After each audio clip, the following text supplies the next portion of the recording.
As an example, we make a microstrip line low-pass filter using open or short-circuited stubs. We will use the Chebyshev low-pass prototype filter with the first component in shunt orientation. A prototype filter is a lumped filter with all normalized component values. The G values are normalized values. That means that the port impedance is normalized to 1 ohms. Fill in the filter specifications and select the Calculate button.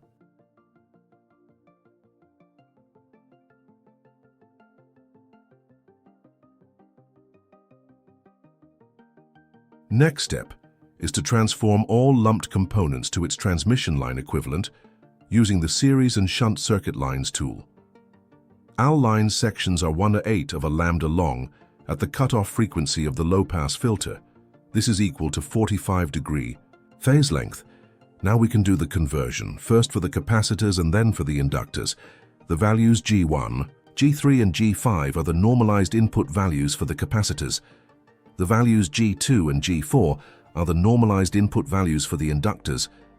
Now calculate the normalized impedance of each transmission line to get the real impedance you have to multiply it with the characteristic impedance, which is 50 ohm.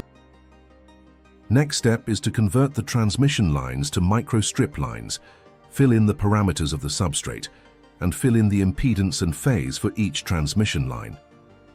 After pressing button Synthesize, the length and width of the microstrip line will be calculated. So in short, the method is make first a lumped prototype filter, then converted it to a transmission line filter, and then choose the technology for fabricating the filter, in this case, microstrip.